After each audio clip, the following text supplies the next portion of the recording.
Bonsoir à toutes et à tous et bienvenue dans ce journal tout en images de 8 Mont-Blanc. Nous sommes le mardi 25 août 2020. Au sommaire ce soir. C'est l'heure des grands travaux de rénovation à la piscine de l'Île Bleue à Sénaux. L'établissement restera fermé au public jusqu'au 20 septembre prochain. Le système de filtration de l'eau vieux de 26 ans a été changé pour être remplacé par des filtres plus performants. Visite de chantier dans ce journal. Et puis nous parlerons agriculture. Le cru 2020 de pommes et de poires de Savoie s'annonce d'ores et déjà savoureux. La récolte a en effet débuté dans de nombreux vergers du territoire.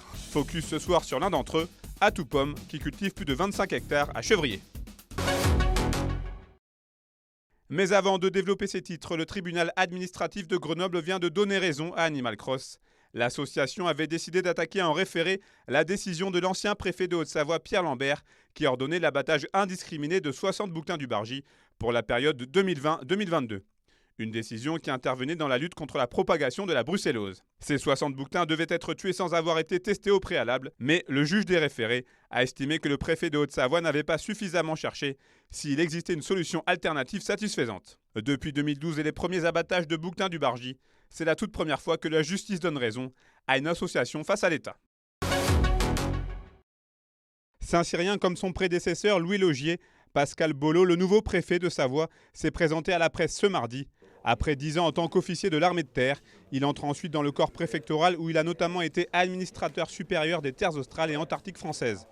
Depuis 4 ans, Pascal Bollot était directeur de la protection et de la sécurité de l'État, service rattaché au Premier ministre, où il a notamment géré ces derniers mois la crise de la Covid. Quels seront ses chantiers prioritaires? On l'écoute au micro de Fanette de Buisson. J'ai pu partager, c'est une chance, un moment avec mon prédécesseur et donc identifier les dossiers les plus urgents. La semaine prochaine, il y a la rentrée scolaire. La rentrée scolaire, c'est un marqueur pour cette rentrée de façon générale. Il faut la réussir. Donc, je souhaite effectivement que cette rentrée, qui a déjà commencé, je crois, dans le département d'à côté, soit aussi réussie en Savoie. C'est très, très important, à la fois pour les familles, pour les parents, pour les enfants qui ont besoin de rattraper les mois du printemps dernier, et également pour l'activité socio-économique du département, que les parents puissent compter sur l'école républicaine pour accueillir leurs enfants à partir de mardi la semaine prochaine. Un chantier de grande ampleur pour remplacer 2 filtres devenus vétustes a débuté lundi dernier à la piscine de l'Île Bleue, une des 3 piscines du bassin annécien. Ces travaux comprennent la vidange de la piscine, le retrait des 2 anciens filtres d'un poids de 2 à 3 tonnes et la pose des nouveaux filtres. Ça prend bien sûr plusieurs jours.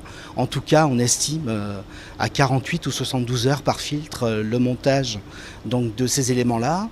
Par la suite, effectivement, il faudra plusieurs semaines pour arriver à relier tout ça sur un automate et puis arriver à faire des essais en réel, de façon à pouvoir avoir une optimisation maximale de cette filtration. Une opération devenue indispensable selon le directeur de la piscine. C'est des filtres qui ont 26 ans, c'est l'âge de la piscine, ils sont arrivés donc à l'origine. C'est des filtres en acier et ils commençaient à présenter des corrosions importantes qui nous ont nécessité 2 fermetures l'année dernière pour des réparations. Et pour éviter d'avoir une panne avec une immobilisation de la piscine sur une durée trop longue, on a choisi de faire une réparation cette année, un changement de filtre cette année avec une intervention qui va durer 5 semaines, sachant que ces filtres mettent 3 mois à être fabriqués. Si on laissait les filtres dans l'état, on risquait d'avoir une fermeture beaucoup plus longue. Les nouveaux filtres fabriqués à Chambéry devraient permettre à l'eau de la piscine de gagner en qualité et en pureté. C'est un filtre à diatomée qui présente l'avantage d'avoir une finesse de filtration extrêmement fine. On est inférieur au micron. On a des vitesses de circulation d'eau à l'intérieur du filtre qui sont très faibles, donc qui permettent d'avoir en sortie une qualité d'eau et un côté cristallin de l'eau qui va dans le sens du confort de la baignade. Cette technique de filtration rendue possible grâce à des algues microscopiques devrait également réduire la consommation d'eau annuelle. Alors, par rapport au filtre à sable, on consomme 10 fois moins d'eau que sur l'ancienne technologie. On consomme en termes d'électricité également, on n'est pas dans une échelle de 1 à 10, mais de 1 à 5 à peu près. Pour répondre à la demande des nageurs, la piscine des Marquisats restera ouverte en attendant une réouverture du centre nautique de l'Île Bleue le 20 septembre prochain. Jawad Ashraf, l'ambassadeur d'Inde, était en déplacement à Saint-Gervais ce dimanche. Accompagné de Jean-Marc Payex et de plusieurs guides, il s'est rendu au mémorial situé derrière le refuge du Nid d'Aigle, à 2400 mètres d'altitude, pour rendre hommage aux victimes des accidents du Malabar Princess et du Kanchenjunga, survenus en 1950 et en 1966. On écoute l'ambassadeur d'Inde et le maire de Saint-Gervais. Ils répondent aux questions d'Antoine Martin. Je tenais vraiment à remercier monsieur le maire Jean-Marc Payex qui était à l'initiative de ce magnifique mémorial. Ici, pour ne pas oublier ces 2 crashs aériens.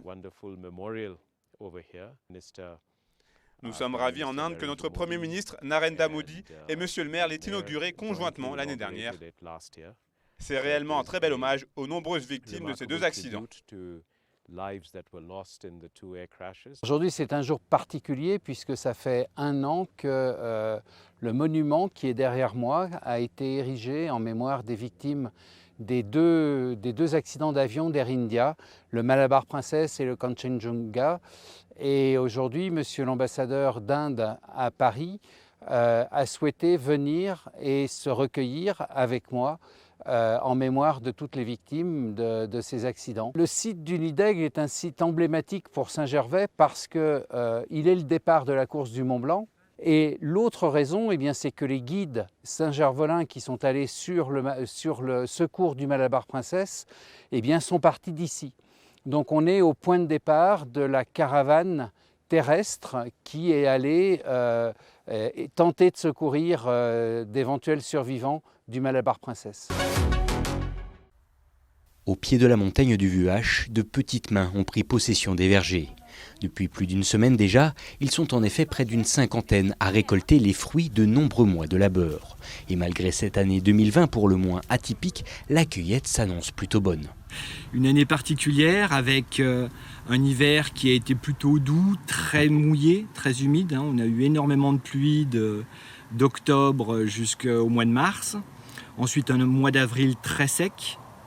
Retour de quelques pluies au mois de mai, tout début juin, et ensuite très sec. Heureusement, on a eu, pour nous, en tout cas dans notre secteur, quelques orages qui ont permis de maintenir l'humidité du sol. Mais voilà, malgré tout, le fait qu'on maîtrise quand même l'irrigation, qu'on maîtrise notre taille, notre éclaircissage, on arrive à avoir des fruits de qualité et en grosseur on sera légèrement plus petit, je pense, qu'une année normale, à voir au fil des parcelles qu'on va cueillir. En quelques mois, ce sont donc près de 40 tonnes de pommes et de poires qui vont donc être ramassées. Mais plus que la quantité, c'est bel et bien la recherche de la qualité qui anime les gérants de l'entreprise dont l'histoire a débuté en 1945. Une évolution récemment certifiée haute valeur environnementale de niveau 3, une vraie récompense pour les producteurs et une réelle plus-value dans ce milieu concurrentiel. Pour nous, oui, ça nous permet quand même d'avoir une image, une signature qui nous garantit et qui démontre le travail qui est réalisé tout au long de l'année pour pouvoir proposer un fruit qui est sain et qui est gustatif.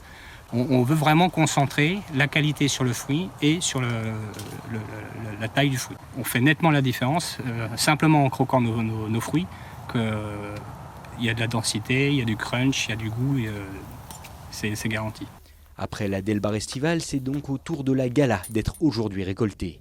Un travail long et minutieux et qui se poursuivra jusqu'à la mi-octobre afin de couvrir les quelques 25 hectares de l'exploitation. C'est la fin de cette édition. Merci pour votre fidélité à l'information sur 8 Mont Blanc. Passez une très belle soirée. Je vous donne rendez-vous mercredi 18h30 pour un nouveau JT.